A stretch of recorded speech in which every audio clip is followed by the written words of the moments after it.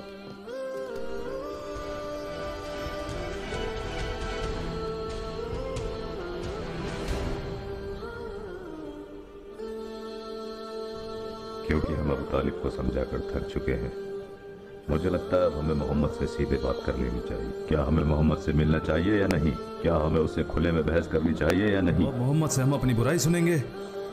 उसने हमारे खिलाफ कोई हथियार तो उठाए नहीं है, बस वो लोगों से बात करके अपने दीन को फैला रहा है। जब लोगों को पता चलेगा कि आपने मोहम्मद को बहस के लिए बुलाया है और अपनी दलीलों से मोहम्मद को हरा दिया है, तो वो उसका साथ वैसे ही छोड़ देंगे।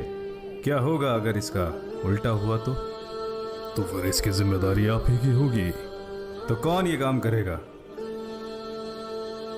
काबे को बनाने वाले की कसम, मैं ये काम कैसे कर सकता हूं जब तक मेरे बड़े यहां मौजूद हैं। जो भी तुमने आज यहाँ बोला है उमर, उससे एक बात तो पता चलती है कि इंसान अपनी उम्र और अपनी दौलत की वजह से काबिल नहीं बनता, बल्कि इंसान काबिल बनता है अपनी मेहनत और अपनी लगन से। जानते हो कुरैशियों ने तुम्हें अपना सफीर और अपना नुमाइंदा क्यों बनाया है? क्योंकि हमने तुम्हारे अंदर वो सारी काबिलियत, वो सारी खूबियां देखी हैं। मुझे मजबूर न करें अल-वलीद, मैं ये काम नहीं कर सकता जब तक आप हैं, सुहेल इब्ने अम्र हैं, खतीब कुरैश और अबू अब्द शम्स हैं, हमारी कौम के बड़े बुजुर्ग। तब फिर अबू अब्द शम्स ही ठीक है। इन्होंने सब कुछ तुम्हारे अब्बा के सिर पर डाल दिया है। मुझे नहीं पता ये सही है या गलत। सुनो सुनो कुरैश के लोगों, सुनो सुनो मक्का के सरदारों, सुनो।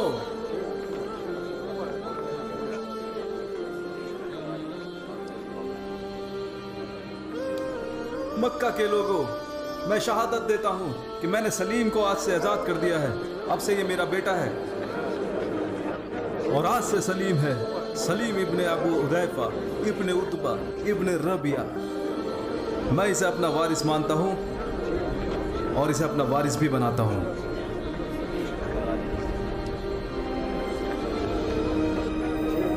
मुझे बड़ी खुशी है।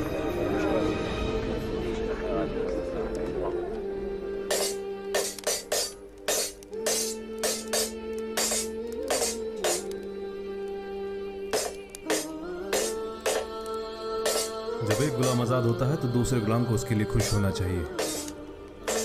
मुझे इस बात से कोई फर्क नहीं पड़ता। हाँ, फर्क पड़ता है मुझे, दुख भी होता है। उसने उसे आजाद भी करा दिया और अपना बेटा भी मान लिया और उसे अपना नाम भी दे दिया। और ये सब इसलिए क्योंकि वो एक अरबी गुलाम है और हमारा क्या, हम तो हबशी गुलाम है ना। और बताओ मुझे, दुनिया को बनाने वाले ने काला और गोरा क्यों बनाया?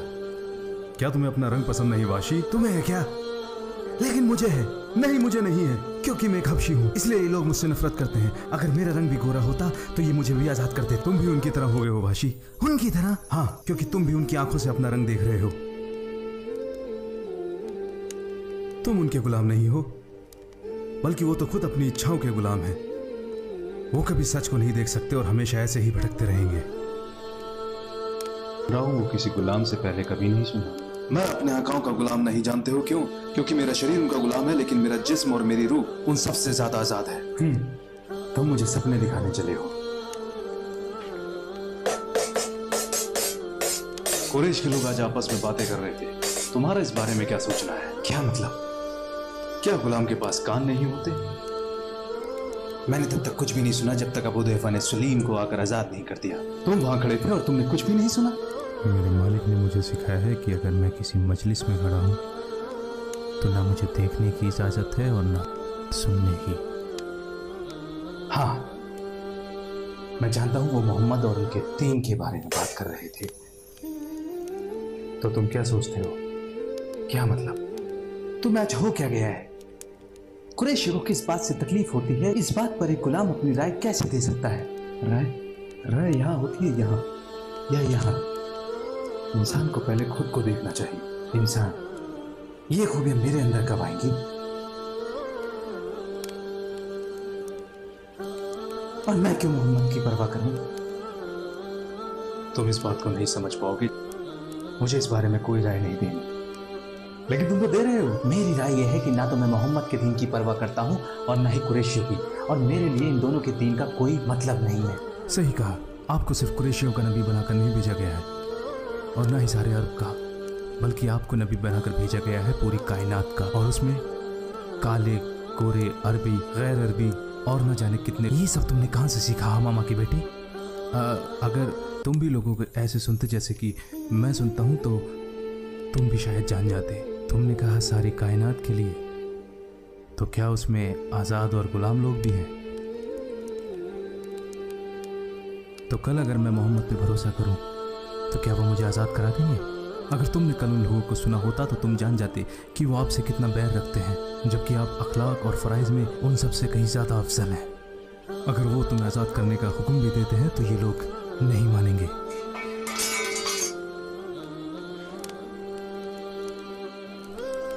देखो वाशी, सच वो होता है जिसकी कोई शर्त नहीं होती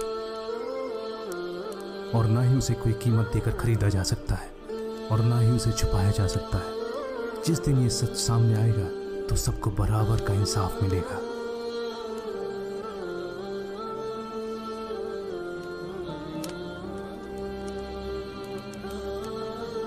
क्या तुमने लोगों को वाकई ये बात कहते सुना? क्या ये सच है?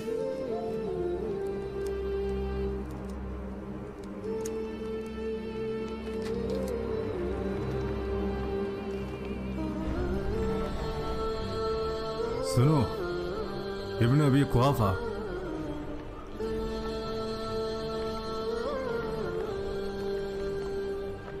हम तुम्हें सभी लोगों में सबसे अफजल समझा करते थे जब तक कि तुमने मुदम्मम का साथ नहीं पकड़ लिया। न सिर्फ तुमने उनका साथ पकड़ा बल्कि अपने साथ साथ और लोगों को भी बिगाड़ दिया।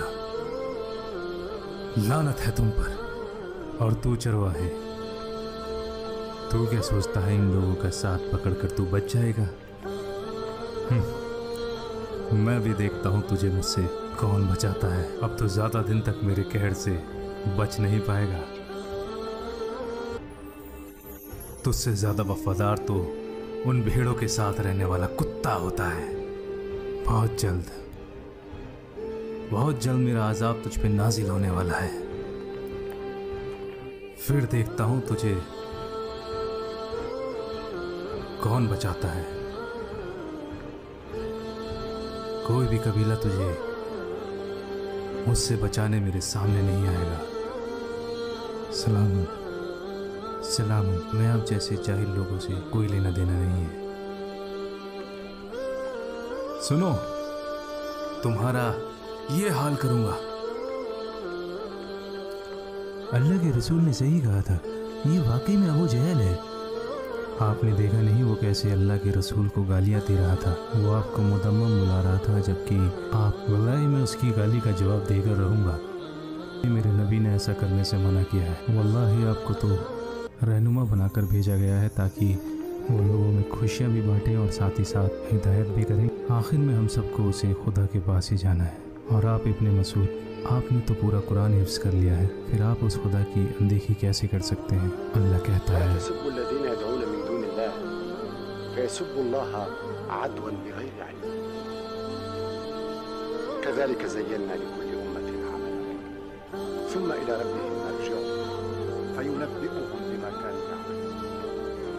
अल्लाह और उनके नबी ने सच ही कहा है। ऐसा लग रहा है कि इस सूरत में पहली बार ही सुन रहा हूँ।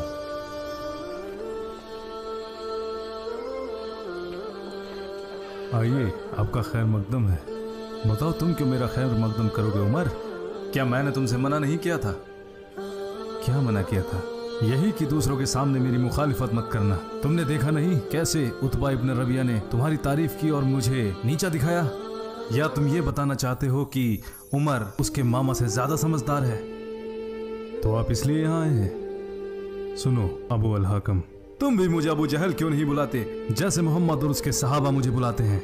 तो क्या मजलिस मशवरे के लिए नहीं बुलाई जाती? मशवरे का यही मतलब होता है कि लोग मजलिस में अपनी अपनी बातों को रख सकें और उनमें से जो बात सही हो उसी को सब माने, वरना लोग अपनी बातों पर अड़े रहेंगे और एक राय कायम ना हो सकेगी। फिर तो जो ताकतवर होगा लोग उसी को सुनेंगे। ये बिल्कुल सही कहा, ताकतवर की ही सुननी चाहिए। फिर तो लोग तलवार की ही भाषा समझेंगे और हर हारने वाला जीतने वाले की खुशामद करेगा। ना अबुल हाकम, मैं आपको खुश करने के लिए अपनी राय नहीं बदलूंगा। मैं मोहम्मद और उनके दीन की मुखालिफत करता हूँ, लेकिन उसका ये मतलब नहीं। ये तुम लोग आपस में झगड़ा क्यों कर रहे हो? यहाँ कैसा शोर हो रहा है? अपने इस लड़के से पूछो, क्या आपने इसे कभी सिखाया नहीं कि बड़ों से कैसे बात करनी चाहिए, खासकर जो लोग इसके रिश्तेदार लगते हैं? आइए आइए, आप भी आइए, आइए आइए आइए।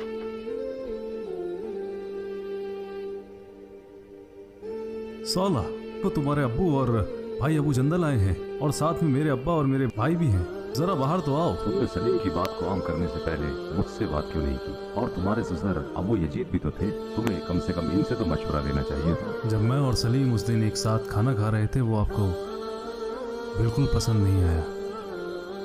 तुम्हें क्या फर्क पड़ता है कि मुझे क्या नापसंद है? मेरी दिली तमन्ना है कि मैं जिन्हें पसंद करता हूँ आप भी उन्हें पसंद करें। अगर मैं ना करूँ तो आपको खुश करने के लिए जो मुझसे बन पड़ेगा वो मैं करूँगा, लेकिन जिस बात की तस्दीक मेरा दिल कर देता है मैं उसे करने से कभी पीछे नहीं हटता।